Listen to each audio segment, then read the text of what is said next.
Ernesto José Pastori es egresado de la Facultad de Odontología de la Universidad Nacional de Buenos Aires en 1957. Ya cursando quinto año, evidenció su clara vocación docente y comenzó a desempeñarla como ayudante alumno. Una vez graduado, la ejerció como ayudante, jefe de trabajos prácticos y profesor adjunto en las cátedras de periodoncia, prótesis del desdentado total, prótesis del parcialmente desdentado y cirugía dentomaxilar. Esta particular dedicación a las diversas especialidades cimentó en él una profunda visión integral de la profesión. Es profesor con la habilitación otorgada por la carrera docente de la Universidad Nacional de Buenos Aires y doctor en odontología por la Universidad Nacional de Buenos Aires, su alma mater. Ha sido el director del primer máster en implantología de la Argentina en la Universidad Nacional de La Plata. Ya retirado de la Universidad Nacional de Buenos Aires, fue convocado por la Universidad Maimónides para el dictado de la cátedra de cirugía dentomaxilar. Posteriormente, ha sido el director de cursos de posgrado en cirugía e implantología por la Fundación Escuela de Posgrado en Resistencia, Chaco, adscripta a la Universidad Católica de Salta. Finalmente, ha sido el director de cursos de extensión de la Asociación Odontológica del Noroeste, provincia de Buenos Aires. Pastori es profesor por la Universidad Nacional de Buenos Aires, doctor en odontología, especialista universitario en cirugía e implantes, docente universitario desde 1955 y dictante de innumerable cantidad de cursos y ponencias en el país y en el extranjero. Finalmente, es autor de 2 libros de la especialidad, uno de los cuales se haya agotado y ambos sujetos a revisión para próxima reedición. Actualmente se desempeña como consultor en las diversas áreas de su especialidad.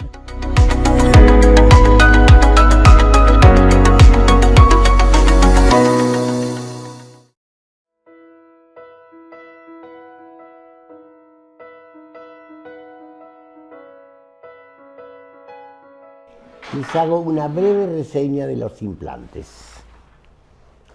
Con sorpresa para mí, que soy muy revisor a veces de los datos que podemos tener, los implantes se empezaron a emplear hace 70 años.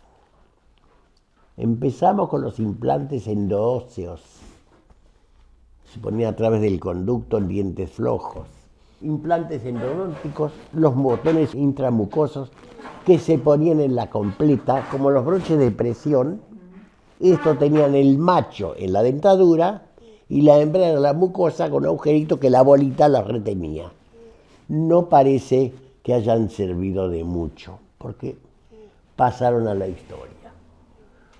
Los implantes transóseos, en caso de extrema atrofia mandibular, y creo que un poco no había otra cosa, era una operación que se abría submentoniano y endobucal, se perforaba de punta a punta, se pasaban los implantes, se los atornillaba de cada lado, quedaban pilares asomados, y entre pilar y pilar había una barra redondita así. Sobre eso la prótesis se abrochaba. En fin, la operación era una carnicería. Fíjense el cuello terso que tengo yo, parezco un muchacho. A un viejo, cortarle el submentón, para ponerle la dentadura, a lo mejor va a sonreír bien en el cajón después, no sé qué beneficios le habrá traído, pero en fin, era lo que había. Los subperiósticos, prácticamente, y lo he hecho, y con buen resultado, consisten en elevar toda la mucosa, superior o inferior. Incisión total de tuberosidad a tuberosidad o de retrosubángulo mandibular al otro. Llamémosle así, pelamos, como se dice, todo el fibroperiósteo y entonces se toma una impresión del hueso sobre la que se hace un cromo cobalto del que asoman 6 muñones. Eso se coloca en su lugar, se lo sutura y ahí se queda. Después, sobre esos muñones que asoman, se coloca, se hace una buena impresión y se hace un gran puente. Doctor, ¿y eso lo graban porque eran, de qué material eran? Porque no había. Era de acero inoxidable. O sea, Pero, estaba apoyado. no, pero con el hueso estaba apoyado nada más. Lo toleraba, realmente lo toleraba. Yo lo he hecho y listo. Y el resultado que yo tuve fue muy bueno. Pero algunos enfermos se quejaban con el tiempo de que se sentían como fajados con el fierro ese metido ahí adentro y medio les dolía. ¿Lograba estabilidad? Sí, perfecto. Pero la gracia no solamente era, más bien era exponer muy bien la superficie, o sea, disponible, ojo, el mentoniano siempre, y una vez hecho eso, tomar una impresión correctísima, que es una cosa que ha venido evolucionando con los materiales y no siempre las impresiones. Yo no sé, hoy en día, uno de mis maestros en prótesis parciales me enseñó a tomar impresiones correctas y a evaluar el resultado. Muchas veces tomamos impresiones mal tomadas porque no adaptamos la cubeta. Y él decía, la cubeta debe ser recortada si es larga. Debe ser conformada de acuerdo con la forma del hueso, etcétera, etcétera, etcétera. No los voy a aburrir con cosas que ustedes ya conocen. Pero sí, la exposición del lecho es insuficiente y la impresión es insuficiente, mal podemos pretender que el esqueleto que hagamos encima sea correcto. Eso posiblemente sea una de las funciones, aparte que claro, no es una cosa sencilla hacer esto. El método no anduvo muy bien. Los endoóseos eran prácticamente tornillos muy finitos, con buenas espiras, que se ponían directamente en un agujerito en el hueso a través de la mucosa y ahí poníamos el implante. Eran fibrointegrados, perdón. ¿Eran de acero inoxidable? Eran de acero inoxidable. Todavía no había. Después ya había estado trabajando Brånemark, reconozcámoslo, porque en rigor es el padre de la integración por una razón simple. Él era un traumatólogo, médico, y vivía investigando implantes con conejos. Y veía, cuando se les dedicaba a los conejos, que en muchos casos el hueso estaba firmemente adherido, pegado al implante. Y de ahí nació el concepto de oseointegración. Por eso fue que en Europa se hablaba de anquilosis, concepto que después empezó a desvirtuar un poco, porque yo he oído decir a muchos disertantes que vinieron después, vamos a hablar de ese asunto, de que los implantes cumplían el requisito indispensable para mantener las crestas óseas. Hacían tensión sobre el hueso. ¿Cómo? Sí, el ligamento dentario. Cuando el diente recibe tracciona el hueso. Eso es que mantiene el hueso activo, ya lo sabemos.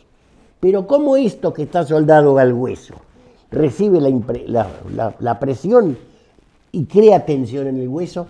Sigo sin entenderlo. Pero acá eso parece que se borró y se entendió que sí, los implantes transmitían tensión. Si alguno de ustedes tiene un dato que me lo pueda explicar, yo se lo voy a agradecer mucho. Yo soy licenciada en osteopatía.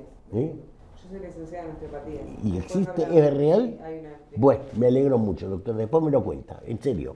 Y entonces, en base a eso, nacieron un poco las láminas de Lincoln, que no sé si ustedes las conocieron alguna vez. Eran unas laminitas en forma de media luna, y en el centro salía un muñón. Se cortaba prácticamente, se hacía un tajo en el reborde alveolar, se insertaba la cuchillita esa y quedaba afuera el muñón. El problema era que en el centro de ese implante, que era amplio, quedaba el muñón y a los lados que había, así que teníamos un solo muñón separado por lo menos por el espesor de un diente de los dientes más próximos que había. Pero había vestigios, después con el tiempo se vio, había vestigios de osseointegración en algunas partes de la lámina. Punto. Y todo eso quedó absolutamente superado cuando aparecieron los implantes endoóseos con forma de tornillo, que son individuales, que cabe en el espacio de un diente para colocar un diente y no precisamos dos dientes más ausentes a cada lado. Esos son los implantes óseo-integrados que conocemos hoy. Digamos, cuando aparecieron estos implantes, la profesión los miró con cierto recelo, es lógicamente, después de tantas cosas que nos habían entusiasmado y no fueron, estas que sí funcionaban, crearon una gran expectativa. Y al mismo tiempo crearon otras expectativas. Todo esto fue investigado por el doctor Brånemark en Suecia y por el Instituto Straumann y el ITI, International Team Implants de Suiza. Ellos perfeccionaron todo esto. Y desde luego fabricaron implantes. Y cuando vieron muchos que el negocio era negocio, ¿por qué solamente McDonald's va a vender hamburguesas? Salió un montón de empresas comerciales a vender implantes. Y un montón de comercios dentales fueron a vender implantes. Y entonces la difusión del método no se hizo, como en este momento digamos, a través de coloquios entre profesionales, sino se hizo la gran difusión por medio de los vendedores. Yo he presenciado en una casa dental llegar un colega, el de vendedores, ¿conoce los implantes? No, ¿qué es eso? Fíjese, es un tornillito así, que usted lo pone así, y entonces queda, ¡ah, qué bien! ¿No quiere llevar media docena? Y encima le vendemos el avío y le vendemos esto. Y eso fue lo que va. Entonces, usted le pone el tornillito y listo. Incluso en propagandas un poco más serias se decía, si el enfermo tiene hueso, póngale el tornillo. Póngalo así, póngalo torcido, pero ponga el tornillo donde hay hueso. Claro, cuesta trabajo pensar que un pilar colocado en 45 grados va a cumplir con las expectativas de una prótesis. Pero eso se hacía. Total, después ponemos un muñón preangulado. Y con eso, claro, un muñón preangulado que está en 45 grados, cuesta trabajo creer que va a soportar los embates de la masticación. Pero así estaban las cosas. Y todo eso fue por falta de lo que aprendí con los protodoncistas. Señores, en prótesis lo importante se llama diagnóstico y pronóstico. Porque el asunto de los implantes es la prótesis. El objetivo del enfermo y el nuestro es la prótesis.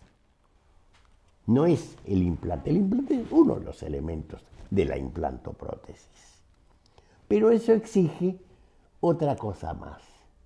Se llama diagnóstico y pronóstico. Si ustedes van a pensar que resulta que le pongo el implante donde hay hueso, ¿en qué posición? Como sea, donde sea, ponga el implante. Magnífico. Y después cuando se hace óseo integrado, usted lo descubre.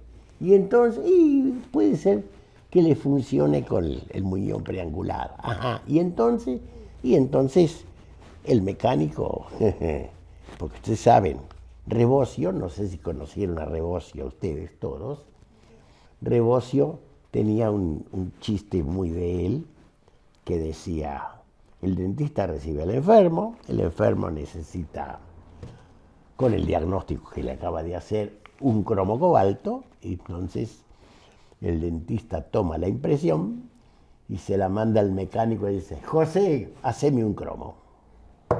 Ese fue el diagnóstico, el pronóstico y veremos el futuro. Y lamentablemente con implantes se trabaja un poco así.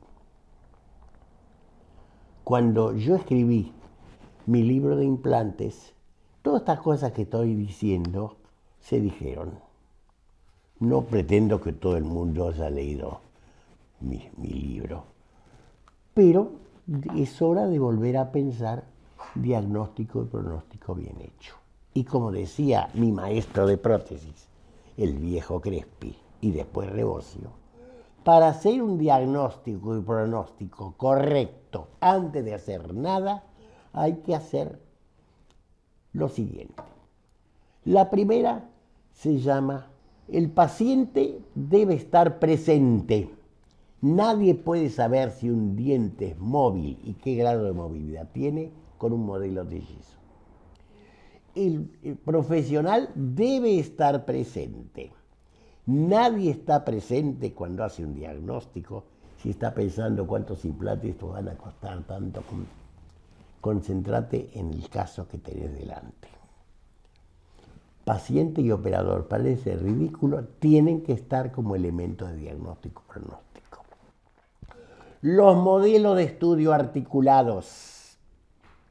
He recibido alguna vez en un curso, creo que vos lo viste, en un curso que estábamos dictando, que me traen una paciente que tiene colocados 4 implantes superiores, 2 de cada lado, premolares y molares, como siempre sabe suceder. Y resulta que los botones, los tapones de los tornillos implantarios muerden los dientes antagonistas. ¿Dónde le va a poner el muñón? Y no se pudo hacer nada. Porque hacer algo en ese caso era haber retirado los implantes con el destrozo que mal hacen en un hueso angosto. Y después todavía elevar el hueso resecándolo para crear un espacio protético. Es decir, la primera tiene que haber espacio prostodóntico. Primero en el hueso receptor. En sentido mesiodistal, no podemos poner, pongamos el caso en dientes anteriores, no podemos ubicar un diente más ancho que los demás porque ustedes se imaginan dónde queda el efecto estético. Ni tampoco podemos instalar un diente muchísimo más delgadito. Hoy se usan en muchos casos de prótesis que previamente se consulta con un ortodoncista para crear el espacio más adecuado. ¿Por qué no lo vamos a hacer con los implantes? Entonces, eso es simple. Mesiodistal, vestíbulo lingual. Segundo, espesor de las tablas. Tocar el hueso con los dedos puede darnos una idea del espesor de la tabla. Y uno lo puede calcular fácilmente. Miren ustedes, un tornillo tiene, por hacer un promedio rápido, hasta 5 milímetros de espesor. Precisamos una tabla mínima de cada lado de 2 milímetros. Son 9. ¿Cuánto tiene la mucosa? Pongamos 2 y 2 milímetros y somos muy generosos de escasez. Estamos en 11. Quiere decir que si yo miro un reborde clínicamente y no tiene 1 centímetro de espesor, ahí no va un implante directamente si no hacemos una corrección previa. Otra, palpación de los rebordes. Si yo coloco en los sectores posteriores e inferiores mis dedos índice y pulgar profundamente, no se olviden que hay un balcón lingual. A veces el balcón lingual es ancho y uno piensa que tiene un reborde anchísimo, pero baja el dedo 3 milímetros y resulta que es una cavidad lo que encontramos. Vale decir que ese hueso no está en condiciones por su calibre de recibir un implante. Si tenemos duda, y para eso están los elementos, tenemos la tomografía computada que nos toma de frente el hueso para que nos saque de duda absolutamente. Si esto significa que el paciente tendrá que tomar más trámites para que uno diga qué es lo que hay que hacer, lamentablemente eso es lo que hay que hacer. Aunque el paciente necesite incurrir en mayores gastos de estudio, porque después nos va a venir a decir, doctor, yo hice lo que usted me dijo y fíjese lo que me ha hecho, o los problemas que estoy padeciendo.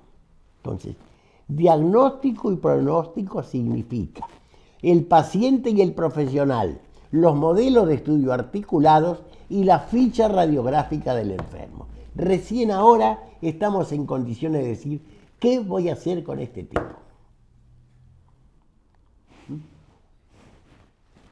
Esto que está ahí, ojo antes. Y nos queda el último pedestal de los elementos clínicos de diagnóstico. Se llama auscultación. Acá no le voy a escuchar con el estetoscopio ningún diente a nadie, pero voy a escuchar al enfermo. Primero, esto lo dijo Pedro Saizar, que no es el favorito entre mis profesores de prótesis completa, pero tenía cosas que deben ser tenidas en cuenta. Escuchar al paciente y qué demandas tiene, qué espera de la prótesis, qué pretende de nosotros, hasta qué punto va a cumplir con los que nosotros le digamos. Hay una radiografía con una prótesis acá. Eso fue lo que hizo Brånemark. Este señor, hay otras más, pasadas. Esto es lo mismo, pero ya más estético. Esa pollerita con esa tronerita queda muy elegante, ¿verdad? Claro. Hay uno superior, si no me equivoco. Ahí está. Este posiblemente sea el más triste de todos, si no se ha tenido bien en cuenta la sonrisa del paciente. Acá parece que sí, el resto se ha completado con acrílico, que está muy bien, y el resto no se ve, la sonrisa lo cubre. Pero no nos olvidemos, y véanlo hoy en día, que está lleno de discursos de políticos, que se dice, sonreímos con los dientes superiores. Pero véanlo bien, hablamos con los inferiores. Entonces, esto hay que mirarlo muy bien en los inferiores, porque después que uno pone el aparato, acá está su aparato, dice, y yo voy a salir a la calle con esto. Y encima viene lo más penoso. Esto que sabe ocurrir con los puentes fijos. ¿Nunca han visto un puente anterior? Sobre pilares los dos caninos, reemplaza los 4 incisivos y años después tenemos un espacio así entre los talones de los pónticos y la mucosa. ¿No lo han visto? En ese sentido, los implantes reemplazan a los puentes con ventaja, porque el implante mantiene la altura del hueso. En cambio, en las prótesis que estamos acostumbrados a hacer, algunas preciosas, eso no sucede. Y con los años, en los pacientes especialmente jóvenes, esto puede llevarnos a esta situación. Imagínense ahora que estamos llenos de reuniones internacionales con condes y duquesas, estar comiendo con alguien y se nos queda metido el osobuco en ese espacio y uno habla con Lady no sé cuánto y le proyecta el bolo alimenticio. No es justamente para jactarse. No sé si ustedes ven entretenimiento de viejo, a veces en YouTube veo situaciones ridículas. Y locutores que están hablando y se les sale la dentadura, he visto montones. Y gente que escupa lo que está comiendo la dentadura también. No lo provoquemos nosotros, porque vamos a recibir la queja del enfermo. Y hoy en día, posiblemente, algo más penoso que las quejas, que por ahí es una demanda. Entonces, todo esto, vuelvo a decir, diagnóstico y pronóstico previo. No se olviden de los elementos del diagnóstico. No se olviden de auscultar al paciente. Hay pacientes que son, por no decirlo en criollo, son difíciles, que se vayan a crear dificultades a otro lado. Bien, ya nos viene ahora los temas de los conceptos anatómicos los hemos mencionado. Eso hay que mirarlo, es decir, no solamente es el tornillo, ¿a dónde lo vamos a poner? Está tratado. Vamos a hablar de conceptos prostodóncicos. En cierto modo, que es lo que me obliga a tener este machete aquí al lado, es que todos estos conceptos se entremezclan constantemente y volvemos sobre lo mismo, pero el criterio es otro que también hay que tener en cuenta. Sin querer lo hemos esbozado.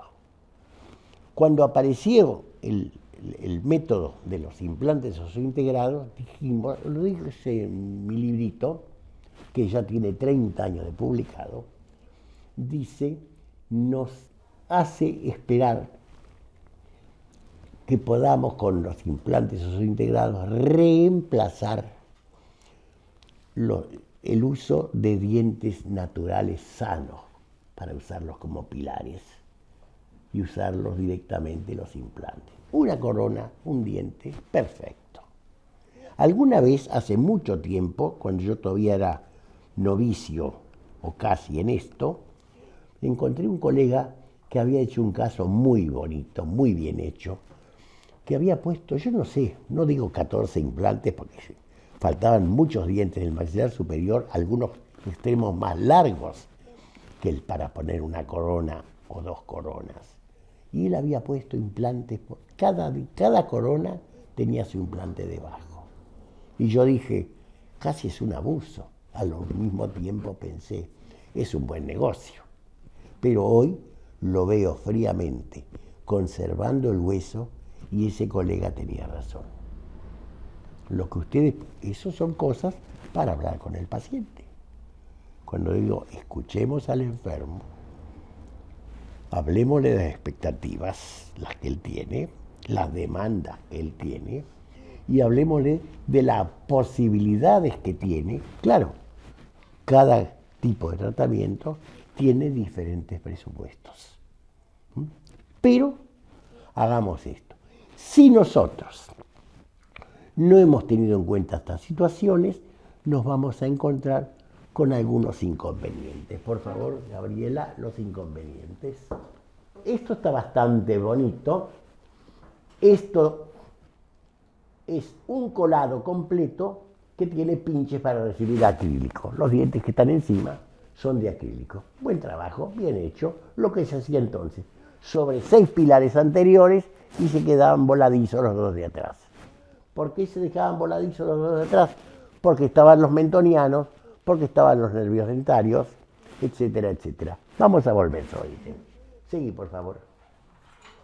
Otro caso. Acá esto es una prótesis ya no atornillada, como es la que habíamos dicho recién, sino que es una prótesis abrochada. En el de abajo, donde el colega ha cometido la investigación de poner distintos implantes de distinta marca, de distinto modelo, para saber cuál le andaba mejor. ¡Qué maravilla! Total, los cobayos no valen nada y el presidente no se ve. Todo para colocar 2 bola touch, donde la dentadura, entienden esto, ¿verdad?, va abrochada directamente. Arriba está sobre jinetillos, abajo ha puesto 2 bola touch. Se podrían haber puesto 2 bola touch sobre 2 implantes individuales y era lo mismo. Pero bueno, cada cual lo suyo. Pásalo, por favor.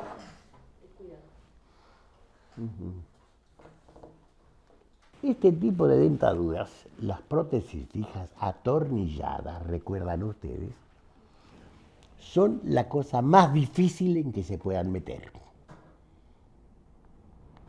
Atención, es un problema permanente de no descuidar, como el que tiene un nene jugando con el enchufe. Están especialmente indicadas cuando uno ha cometido el error de colocar implantes y no ha controlado el paralelismo de los implantes. Con implantes que uno mira para la izquierda y el otro para la derecha, es muy difícil poder insertar muñones que queden paralelos y hacer, digamos, un gran puente sobre eso. Entonces, a alguien se le ocurrió que podemos hacer una base fundida con agujeros frente a cada implante. Este va para allá, fenómeno, el tornillo va así. Este va para acá, el tornillo va así. Sobre esa base se puede atornillar muy bien. Y entonces, hacia adelante están los dientes artificiales. Es de elección cuando el colapso labial de los ancianos ha hecho que el labio quede hundido por falta de soporte posterior.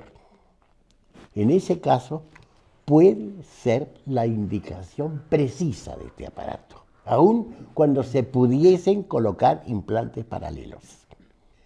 Pero, pensemos bien, lo que hablamos del enfermo, expectativas, etcétera, etcétera, etcétera. El paciente de implantes debe saber lo que venimos diciendo desde que yo era chico y apareció la propaganda de Colinos con las quintillizas Dione. El paciente debe concurrir al consultorio 1 o 2 veces al año para su control. Lo que, perdónenme que lo diga así, pero para el enfermo debe ser dicho así, lo que significa pagar el control y los gastos que demande. Si yo tengo un paciente que no viene nunca a control, ¿vieron el caso que hay afuera? ¿Lo vieron todos? Después lo miran. Después voy a hablar de eso. Si el enfermo no viene nunca a control y tiene una prótesis fija atornillada en el maxilar inferior, ¿dónde se junta el tártaro en el maxilar inferior? Ahí abajo. ¿Qué pasa si los tornillos implantarios que están acá atrás de los dientes, que yo tengo que sacarlos a lo mejor, están cubiertos de tártaro? ¿Cómo los encuentro? ¿Cómo hago para destapar la ranura y poderlos retirar sin estropearlos? Y si no puedo sacarlos, etcétera, ¿se dan cuenta el compromiso que estoy asumiendo desde el momento en que yo asumo la responsabilidad de efectuar este tratamiento y el enfermo ninguna? El día de mañana el señor va a ver un abogado, fíjese lo que me han hecho y cuéntenme cómo lo van a recibir. Entonces son datos que hacen desde el momento del diagnóstico y pronóstico. Esto es como recibir el primer beso, es tan lindo. Años después, cuando a él le echaron la valija por la ventana, andá quejate, etc. Bien, hemos hablado de criterios prostodónticos, hemos hablado de criterio implantario.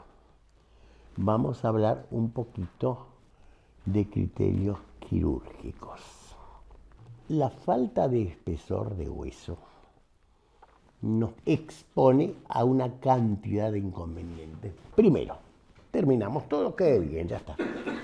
Implante, por favor. Bailó. ¿Y ahora qué hacemos? Y pueden, ¿qué dicen los vendedores? Pongo un implante más gordo. Claro. ¿Y a dónde lo voy a poner si el hueso que tenía ya me comió las tablas?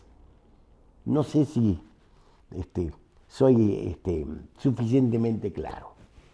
Primera cosa, en plena operación ya entendimos que estamos fracasando.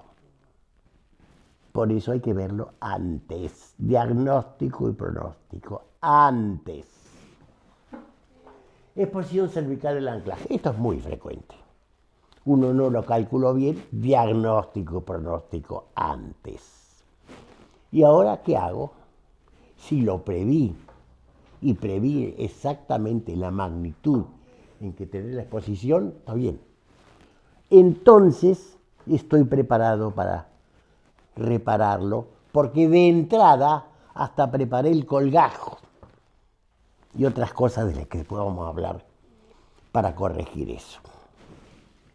La otra, pérdida prematura del anclaje. Esto, diagnóstico y pronóstico, auscultación, demandas del enfermo, ¿qué va a responder el paciente? Me pasó una vez. veía al enfermo en un curso que di en el interior una vez por mes. Así que le pusimos un implante a un señor. El señor se fue a su casa, yo me vine a Buenos Aires, al mes voy allá y viene cantando. Estuve fantástico. Lo que sí, se me cayó un tornillito. Se le salió el tapón. No, era el implante lo que traía el señor en la mano. ¿Qué pasa? Y a pesar de lo que le habíamos dicho, él salió de ahí y se fue a comer. Estaba también que masticó con la zona desdentada, con el implante recién puesto, etc. ¿Es mi culpa? Esas cosas, vuelvo a decir, hay que escuchar al enfermo, hay que establecer sus demandas y hay que ponerle sus obligaciones claritas. Eso es toda cosa del diagnóstico y pronóstico. Ustedes, hablamos entre colegas y un poco entre casa en este caso. ¿Alguna vez llamaron al técnico en lavarropas? Viene la consulta y se la cobra. ¿Por qué un enfermo va a venir a tenernos a lo mejor una hora en el consultorio? Y a lo mejor otra segunda hora en el consultorio. Cobramos esas cosas. Y entonces nos vamos a encontrar con que no se nos vuelve tan pesado atender gratis. Esas cosas valen dinero y es hora de hacerlas valer. Que se nos entienda, que no se puede decir, ¿a cuánto está el tornillo? Y a usted con 3 usted andaría más o menos tanto. Eso no sirve para nada.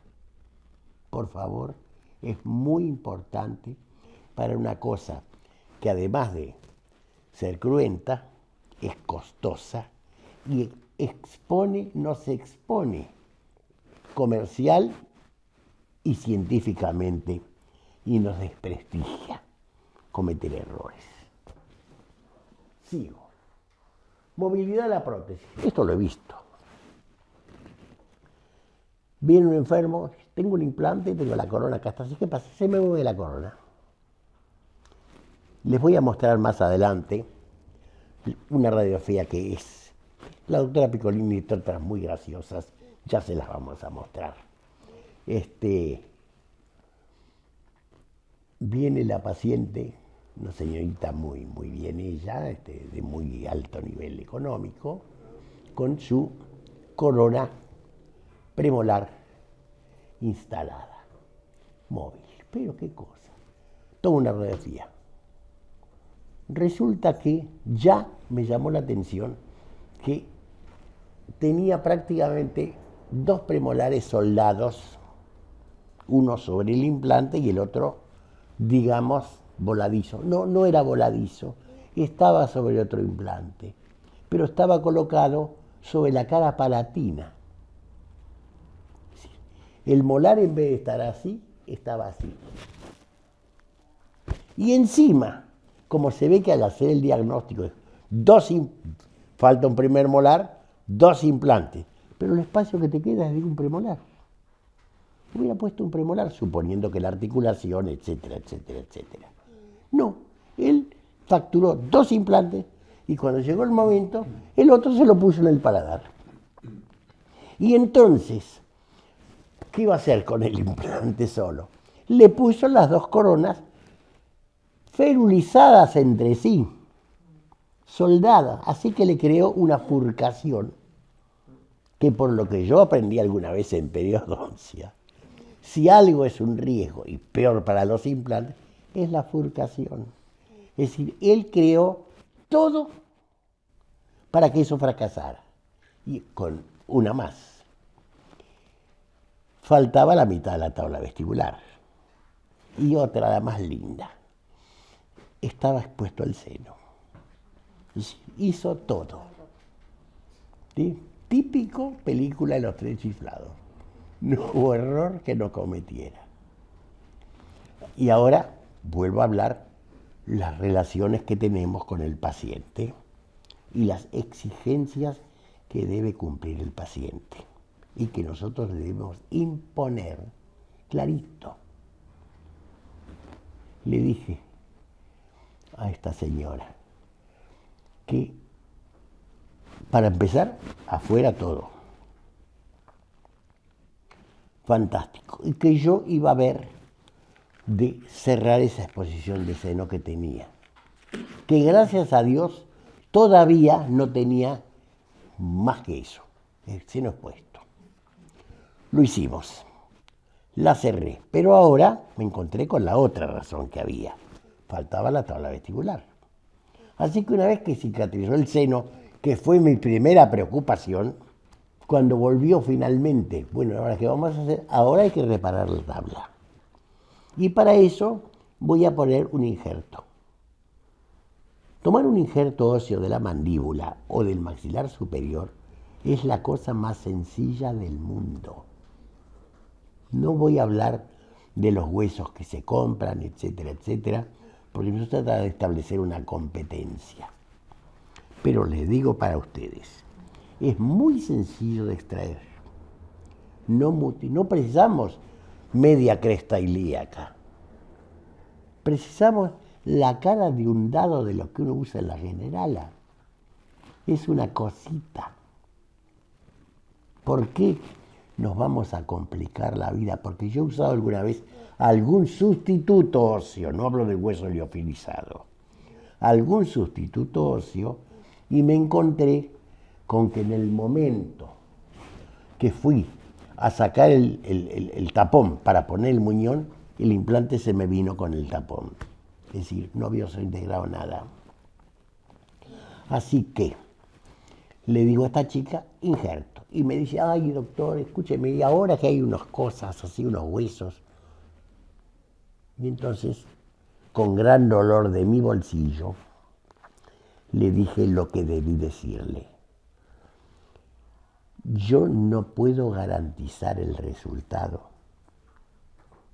¿Qué puedo garantizar si te coloco tu hueso, que está vivo y con el que no tenés ningún problema inmunológico? Eso es seguro. Así que pensalo.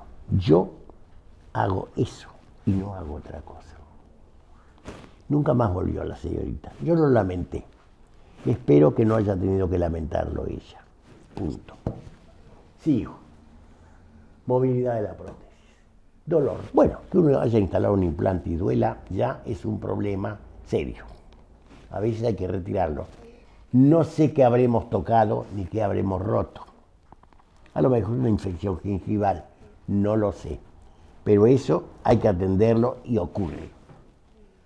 Infección a la vista. Sinusopatías, ni hablar. Perforamos seno, ensuciamos todo y no hablemos cuando deliberadamente fuimos a elevar el seno porque no teníamos espesor óseo.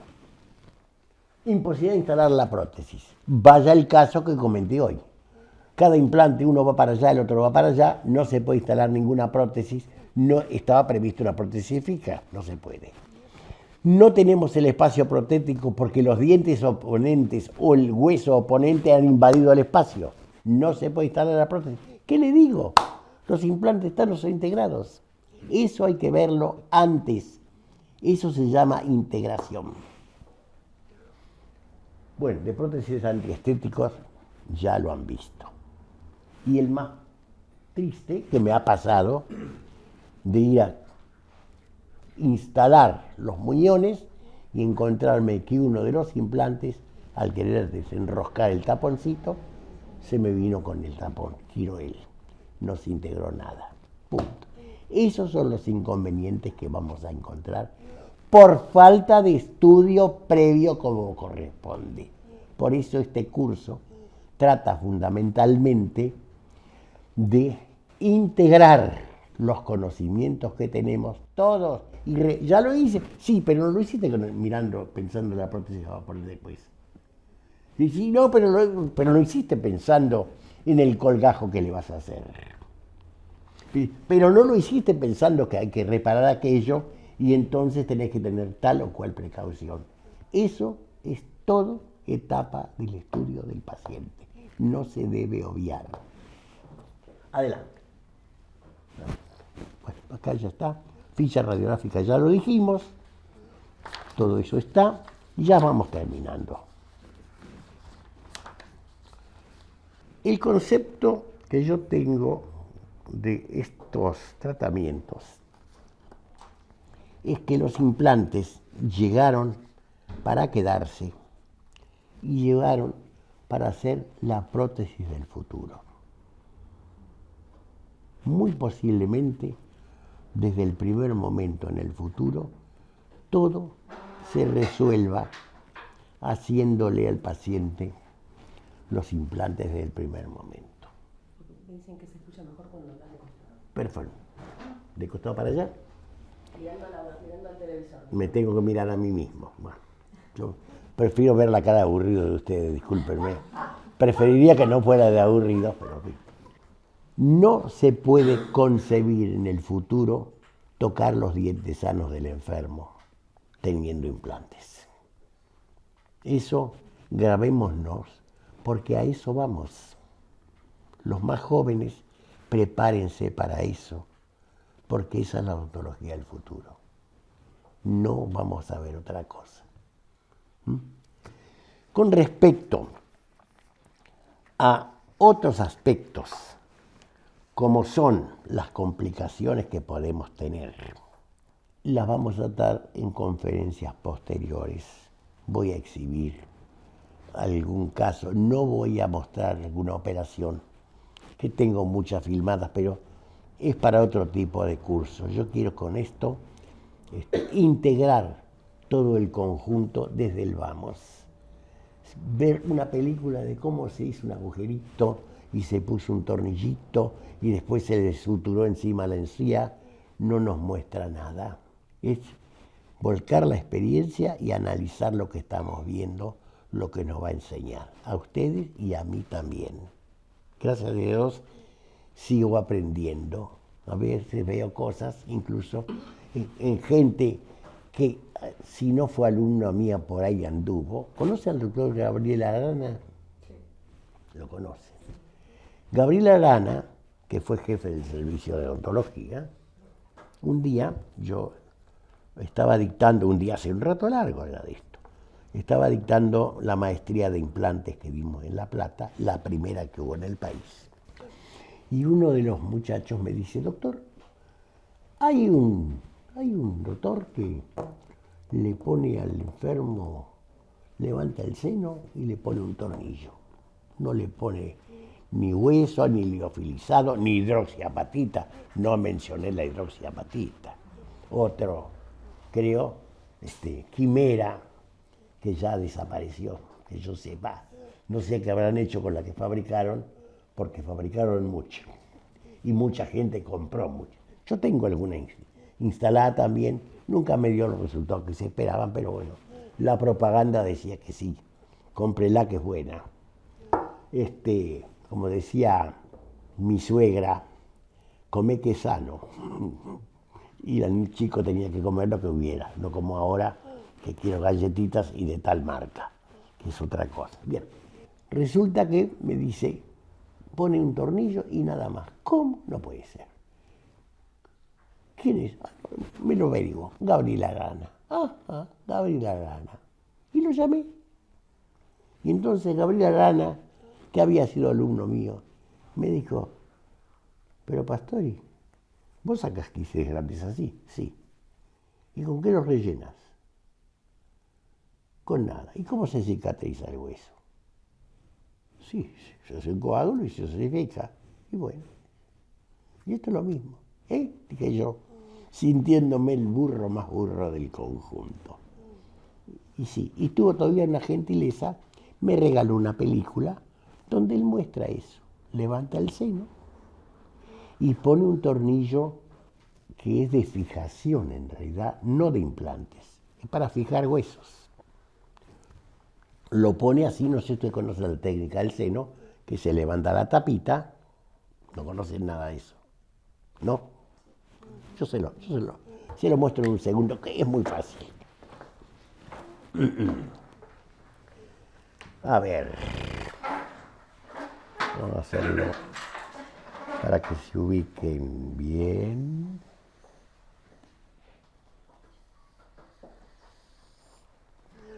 Acá estaría la órbita La nariz no la vemos, pues estamos mucho más atrás. ¿Se entiende, verdad? Este sería el cráneo. Un ojo y un ojo. ¿Se ubican? Bien. Y esto es el seno maxilar, que lentamente, por reabsorción de la cortical, un buen día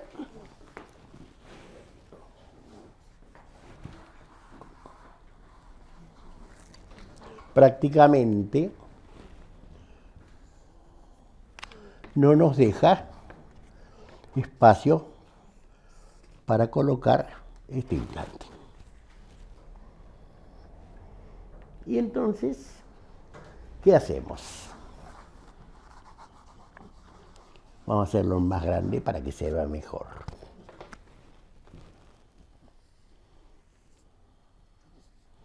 Si el seno llega hasta acá, esto es la membrana sinusal. La membrana sinusal se comporta como una bolsa de plástico. Hay una cavidad ósea, la membrana llena el seno. La bolsa de plástico está ahí. Pero resulta que si ustedes la echan el aire y la levantan, esa membrana se repliega fácilmente, no está pegada como es el periósteo, que hay que usar la lega o el periostótomo con energía para retirarlo. Se despega con suma facilidad. Ojo, también se rompe con mucha facilidad, que es el punto crucial de la elevación de seno. Despegarla sin romperla. Y antes que eso, perforar el hueso sin pinchar la membrana. Que es lo que le pasa a más de un médico de pulmones que por hacer una biopsia de un pulmón terminan haciendo un neumotórax porque pinchan la membrana y el enfermo automáticamente se queda con ese pulmón, por lo menos momentáneamente, sin función. Entonces, la gracia de esto es cortar este hueso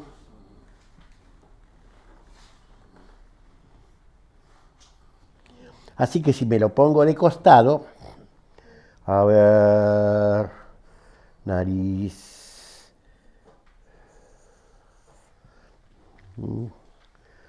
acá está ya el seno, es decir, todo esto, bueno, a esta altura, el seno, digamos que es esto, detrás del canino inmediatamente está el seno. Entonces, yo corto a cierto nivel, corto a cierto nivel. ¿Cómo corto? Con una fresa calibre 3 al 6. Fresas odontológicas comunes. No hay ninguna fresa quirúrgica para esto que yo sepa. Las fresas que usamos siempre. Ojo, pieza de mano recta.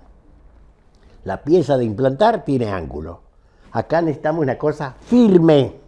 No va a ser que por estar trabajando así se nos vaya. Porque si pinchamos el seno, se acabó la operación. Hay que esperar que se cicatrice y volver a empezar. Eso, vuelvo a decir, yo les voy a dar una clase muy especial a los que quieran venir, explicando bien cómo se hace la elevación de seno y lo que se puede esperar.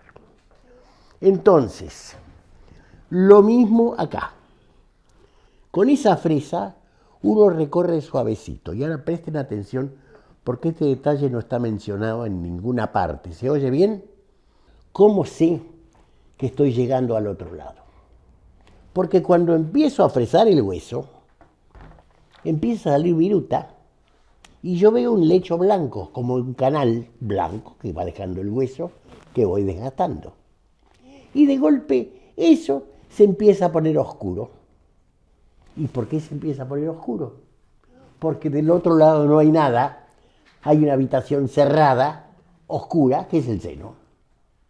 Así que cuando ustedes ven como en el maxilar inferior, por ejemplo. ¿Quiere sacar un injerto?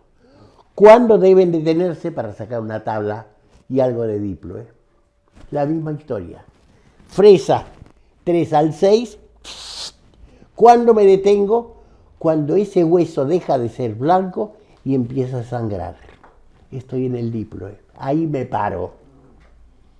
Eso no lo van a encontrar, creo que en ninguna parte. Y es la experiencia de algunos pocos años que yo tengo de ejercicio de la profesión.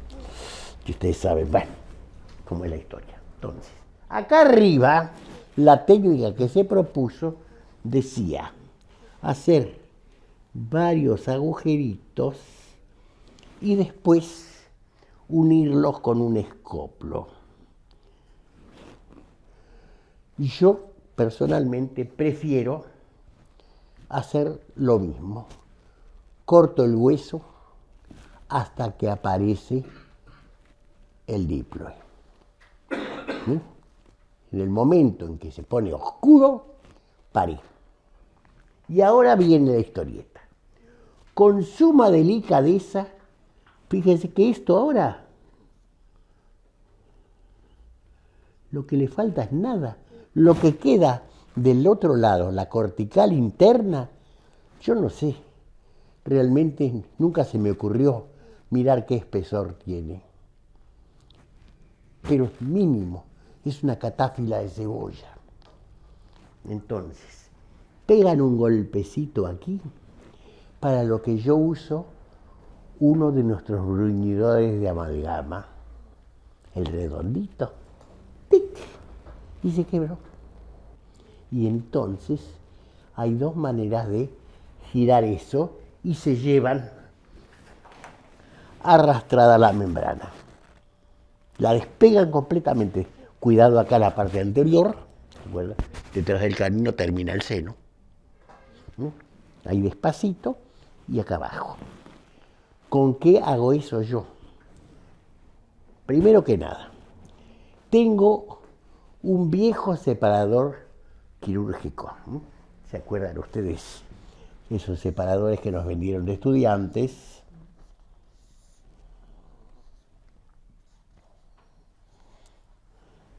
Que es un separador para el enano, porque es un fierrito que no sirve para nada realmente. Uno se fuera al lado así y ya no le entra para separar un colgajo. Pero bueno, resulta que yo le encontré la utilidad. Eso lo pongo acá y con esto empujo despacito y la tabla cede. Y cuando se dio un poco, este extremo, que es bien romo, me lo calzo acá. ¿Me siguen? ¿Se entiende a pesar de la superposición o lo borro? Y entonces con eso, despacito, ahora, fíjense la forma que tiene, voy haciendo esto. Es esta parte, esta, la que me empuja la membrana para adentro. Cuando conseguí eso todo de punta a punta, ahora hago lo más sencillo, que lo haga el paciente. Chupe. Y él solo, y ustedes van a ver que eso, como la banderola de las viejas puertas, sube y baja al compás de la respiración. Y así la despegan toda. Doctor, ¿en la parte superior? ¿Cómo? La parte superior, ¿qué? A mí me interesa el piso, querida. No, y no me interesa llenarlo todo. Entonces, en esas condiciones, si tengo hueso suficiente para fijar un implante, aunque me quede el otro asomado así, puedo poner un implante. Y esto, que ahora está puesto así, con toda la membrana esa arrugada acá arriba, ¿me siguen? ¿Se entiende, por favor, lo que estoy dibujando? Ahora, si quiero, le pongo lo que quieran. Hidroxiapatita, hueso liofilizado, lo que les gusta, o nada. O si no tuvieras hueso suficiente para garantizar que esto sostenga como el capo del auto con el fierrito ese que trae, se entiende una vez más lo que estoy diciendo. Le pongo el tornillo de arana, que me lo tiene ahí. Cuando esto, coágulo lleno, se osificó, saco el tornillo de arana, suponiendo que hubiera estado eso, o ya está osificado y tengo los implantes colocados. Esa es la técnica del seno. Es así de sencillo si uno sabe lo que tiene que hacer. Si uno se va a poner a querer apartar esto con un martillazo, lo que más posiblemente consiga es desgarrar la membrana, con lo que en ese momento se acabó la operación. Es imposible suturar esa membrana tan friable para remendarla. Alguna vez me pasó y no sirvió. Desgraciadamente, cierre todo y espere que la membrana se cicatrice y vuelva a intentar levantarla si es que el enfermo intenta volver a tratarse con usted, que es lo más difícil. Punto. Bien. Así que creo que con esto les doy una idea que es la que en realidad me llevó a hablar de estos temas. La síntesis del diagnóstico integrado. No se puede hablar del implante sin considerar la anatomía clínica, de modelos y radiográfica, sin considerar la prótesis. Creo que hemos hablado bastante de esto. No se puede hablar de esto sin considerar los aspectos quirúrgicos. Y recién entonces estamos en condiciones de saber qué vamos a hacer y habiendo planteado claramente que si yo asumo la responsabilidad de tratar una cosa que tiene sus bemoles, el enfermo debe estar consciente de que él tiene también una responsabilidad que cumplir y que debe cumplirla.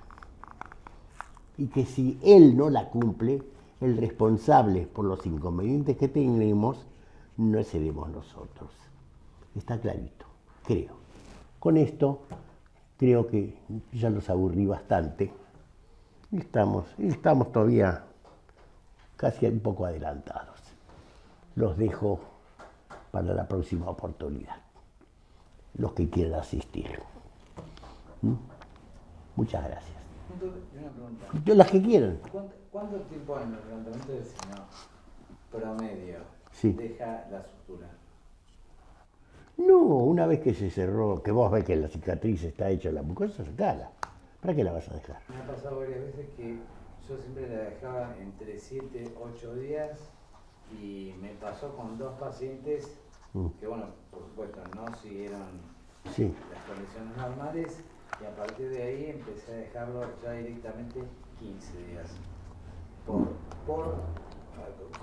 promedio, nada más por eso. Mira, te voy a explicar, algunas cosas son un poco psicológicas. Sí. No sé si han visto, vuelvo a decir ahora que tengo poco tiempo con mis obligaciones libre, me la paso mirando el YouTube. Y me divierte mucho ver el peluquero japonés que le está cortando el pelo al enfermo y el enfermo estornudó y le deja la pelada completa. No sé si lo han visto. El viejo Crespi, lo digo con afecto, ese primer profesor de prótesis que me deslumbró, decía, cuando pasa una cosa así, usted tiene que gritarle en el acto al enfermo, ¿por qué se movió? Así que fíjense, cuántos años antes, ya todo esto estaba tratado y previsto para situaciones de compromiso. ¿Qué apuro tenías en sacarle los violines? No, ninguno. ¿Y entonces? Pero como se utilizaba en la cátedra, sacarlo, por ejemplo, a la semana o 10 días. Sí, mira, en la época utilizar que sea la misma situación, usted me enseñó a hacer los primeros levantamientos de cera. Yo no te enseñé eso. ¿Sí? Yo te enseñé a levantar el seno. Sí. Y te dije 7 días. Con la técnica de grana. Y te dije 7 días. No. Por lo general entre 7 o 10 días se usaba retirar en la se usaba. Por eso. Y después me pasó con algún paciente que, bueno, por H o por B fue a alguna cena, se excedió en alguna situación y... Hablemos con el paciente que tiene obligaciones. Claro. A mí lo que me ha pasado... Nina, dijo en español, padre, me he embarazado. ¿Estás seguro que es tuyo? Uno tiene que saber dónde se mete y qué límites tiene. Vos no podés confiar en el paciente. Los pacientes hacen cualquier cosa. Se tocan las heridas, se las hurgan, se sacan los vendajes, se los mira. ¿No se acuerdan de Spalter? ¿Se acuerdan que estaba en la camilla y se miraba? ¿No se acuerdan de eso? Eso es así. Vos no tenés por qué confiar en el buen criterio de tu paciente. Desgraciadamente, vos tenés que ser un poco como el padre. Si vos vas a escuchar los argumentos que tiene tu hijo para quedarse hasta la madrugada jugando con los aparatos, en vez de ir al colegio mañana que lo sacás de la cama ni a patadas, si escuchás los argumentos, el tipo tiene razón. Entonces, querido, como vos sabés lo que va a traer eso, señor, no hay argumento que valgan. Como dijo la mamá de mi hija alguna vez, que siempre escuchaba y con muy buen criterio las razones de su hija. Y un día creo que fue mi hijo el que le dijo, pero mamá, esto así, asá, dijo, porque vos siempre dijiste acá el intercambio. Sí, pero esto ha dejado de ser una república y ahora es una monarquía y yo dispongo, dijo ella, que se acabó. Punto. Señor, el profesional soy yo. Usted no se toca hasta que yo le diga. Háganme caso. Mándenlo al enfermo. Es la responsabilidad de ustedes lo que les pasa desde que lo operaron hasta que se cicatrizó, por lo menos. Entonces, el enfermo está obligado a cumplir con lo que dije. Por eso cuando hablamos de auscultar, presten atención con qué paciente se encuentran. Saizar, vuelvo a decir, no era el protesista de mi preferencia, pero en su libro dice claramente, el paciente que viene al consultorio con 3 o 4 juegos de dentaduras y quejándose de todo, ese paciente mejor mándenselo al del frente, ese que les roba enfermo, que se clave él. Y tenía razón. Uno es el profesional. Doctor, Es como, sí. Me pasó en 2 situaciones repetidas, yo no sé si es un error mío, pero evidentemente yo tomo en cuenta eso que usted está diciendo porque también lo pensé. Ah, que si no lo toma en cuenta, doctora. 2 levantamientos de cera en personas distintas, Sí. ¿no? Una chiquita que al final resultó ser anoréxica y bulímica, o sea, vomitaba, porque Sí. le hice la práctica. Bueno, se la buscó usted también. Es que yo no lo sabía y eso no me lo había manifestado la familia y la verdad que no lo tomé en cuenta porque no me lo pude imaginar. No, claro que no. Yo tampoco lo hubiera imaginado, desde luego. El punto es que el problema me parece que está en el diseño de la incisión que estoy haciendo porque algo estoy fallando o no. Usted me dirá de acuerdo a lo que le cuento. Se me genera una comunicación bucosinusal crónica en el punto distal superior, bien por debajo, por detrás o delante del frenillo independientemente. En el caso de la chiquita bulímica, bueno, yo lo asumí por esa situación. Pero posteriormente atendí una médica que fue compañera mía de residencia en el clínico, es osteópata también. Sí. Y ella practica judo. Pero me llamó la atención que generó el mismo punto de comunicación bucosinusal aguda, porque en los 2 casos las pude cerrar, pero en el mismo lugar. Dígame una cosa, ¿usted hace su incisión muy coincidentemente con la ventana que va a hacer? No, más amplia. Bastante más amplia. Más amplia, me enseñó él, así que Sí. Guillermo, o sea, más amplia para que cubra. Justamente que cubra como Claro. la frazada, que no le queden los pies afuera. Porque Sí. es muy complicado cerrarla, o sea, en el segundo caso la resolví por endoscopía porque era Sí. menos traumático, ¿no? El otorrino la evacuó. Y después cerró la comunicación con la práctica normal de la sutura simple. Pero la chiquita bulímica me enloqueció. Usted no sabe lo que fue para cerrar ese caso. Porque ¿hay algo que usted me pueda aconsejar para tener en cuenta por vital, más allá de realizar la decisión más amplia? La segunda caso que usted cuenta no era bulímica ni tenía problema de ninguna especie. No sé. Pero hacía deporte, hacía mucho hockey. Para mí, judo. Y algún golpe, le han dado un golpe, doctora. ¿Fue casualidad? No puede ser, no puede ser. No puede ser. Si usted ha hecho las cosas bien, por eso digo, atención con el paciente. Si uno hace las cosas bien y ocurren cosas que no deberían ser, discúlpenme, pero ¿qué hizo el enfermo? Él no les va a decir. Ese que vino y me dijo, se me salió el tornillito, recién, pero escúcheme, usted sabe que no tenía que comer. Desde el primer momento. Bueno, ese señor ni me escuchó. Mira, usted cuando viene un paciente con una fibrointegración en un implante, cambiando el tema del implante, Sí. ¿cómo le explica al paciente que se mandó una macana? ¿Directamente así? Porque a veces ¿Que él la hizo? Uno sabe que el paciente ha cedido, o sea, y uno tiene un anclaje correcto, la posición correcta tridimensional, o sea... Por eso le digo, doctora, aunque sea tan odioso, usted desde el primer día se tiene que plantar. El que manda soy yo. Usted que ha sido alumna mía, sabe que yo he sido lo más campechano que he podido con mis estudiantes. Como, vuelvo a decir, como si fueran mis hijos. Pero como si fueran mis hijos, momentito. Cuando jugamos, jugamos. Ahora trabajamos. Yo no sé si conocieron la negra Fuchi. Le decían la negra Fuchi en la barra a los muchachos. Una muy hermosa muchacha, creo que es de Hurlingham o de por ahí.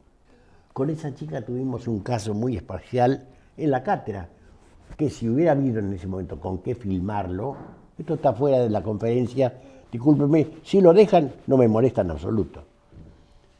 Todo de alguna manera, la experiencia de los viejos a veces sirve, y a veces, quédese con la experiencia, don Vildigerno, yo voy a hacer mis cosas. Bueno, recibimos una nena de 14 o 15 años, un encanto la chiquilina, muy Susanita ella. Mi papá y mamá son diplomáticos, ahora están en la Silea, y yo no sé qué, me tengo que sacar la muela y tengo miedo. Sin los padres, solita, vivía con la abuelita. La tomé un poco bajo el ala, la negra Fuchi, vuelvo a decir, porque era el nombre de la chica y ojalá la viera porque tengo un recuerdo afectuoso de ella y de la barra que tenía alrededor. Bueno, hágale la anestesia, un molar superior, izquierdo. Estuvo todo hecho, bueno, hágale la sindesmotomía. Le hizo la sindesmotomía. Bueno, vamos a hacer la exodoncia. Y yo estaba ahí, no sé por qué razón me quedé clavado en ese. Tal vez porque la nena me llamó la atención todas estas particularidades que comento ahora. La nena mira la pinza. En el acto, verde, verde, verde. Eso del síncope azul y todo eso son macanas, es verde. Bueno, los salarios, tranquila. Me acerqué, la eché para atrás, está por ahí. Un semáforo. En el acto, amarilla. Bueno, macano. Fuchi, adelante. Va la Fuchi. Agarra la pinza. Verde. Y uno va a decir, era un semáforo. La vuelvo a soplar. Y así 3 o 4 veces. Al final, no era mi intención quitarle el trabajo a la chica, porque el objeto de esto es que ustedes trabajen, no que trabaje el docente. Además, se supone que yo sé sacar una muela. Así que, bueno, ¿qué pasa? Llega el momento final y dije, bueno, ahora lo hago yo. La miro a la chica, agarro la pinza. Bueno, en ese momento, pum, pum, con la técnica que he dicho, precisa de arriba abajo, tomé el diente, pum, ya estaba fuera. Y ahí mismo, no tardé tardo más en hablarlo que lo que hice. ¡Ya pasó! En el acto, el semáforo se puso otra vez amarillo. ¿Qué tal? Se recuperó en el acto. ¿Hasta qué punto uno maneja el tipo? Y en ese sentido, fíjese además la importancia que tiene la psicología en esto, cuando uno tiene miedo, no me ha pasado todavía, no sé lo que debe ser, pobre el que tiene un ataque de pánico, pero uno debe manejar las cosas desde el vamos. El paciente debe inclinarse delante de uno, en el mejor sentido por supuesto, casi con esa devoción que los monjes Shaolin uno ve en las películas. Lo que dice el maestro está, especialmente el paciente. Pero eso, vuelvo a decir, no es. ¿A cuánto está el implante? 25. ¿Cuánto implante hay que poner? 4. ¿Cuesta tanto? No. Eso no es diagnóstico, no es pronóstico, ni siquiera es una actitud muy profesional. Y lamentablemente, muchas veces hemos caído en eso, porque la propaganda llevó a eso. Como si ponerse 3 o 4 o 5 implantes o ir a consultar es como ir al supermercado a ver cuánto cuesta la Coca-Cola. No. Actitudes que no termino de comprender realmente. Pero bueno, es lo que hay. ¿Alguna otra pregunta? Encantado, ¿eh? Vos no. Ya se van a divertir, porque lo que enseña, otra cosa que decía mi viejo Crespi, lo que enseña es la experiencia. Lo que me pasó mal, el error es lo que nos enseña. Usted hace la cosa bien, ¿qué le dejaron? Nada, usted ya sabe, nada nuevo. Pero cuando algo se aparta de los resultados que usted espera, si usted sabe rebobinar un poco, va a encontrar qué error cometió uno. Y vuelvo a decir, y la mayoría de las veces en los implantes está incluso en la falta de capacitación del profesional. Porque es tan sencillo hacer un agujero y poner un tornillo, que todo el mundo, ¿quién de nosotros no usó alguna vez un cinesmótomo o un bisturí? ¿A quién puede sorprenderlo cómo se corta un poquito en sí y se hace un agujero debajo y se pone un tornillo? Es una tontería. Claro que es una tontería, pero si miramos todo lo otro, las caras son diferentes. Por eso insisto, esto necesita ser visto desde un capítulo integral. No se puede mirar a través del implante. Y además el implante es lo último a considerar, si ustedes piensan un poquito, todos los aspectos que hay que mirar. Bueno, y con esto, queridos colegas, si no tienen preguntas ni consultas, los dejo en paz y les agradezco la cortesía de haber venido. Bueno, muchas gracias. No, por favor.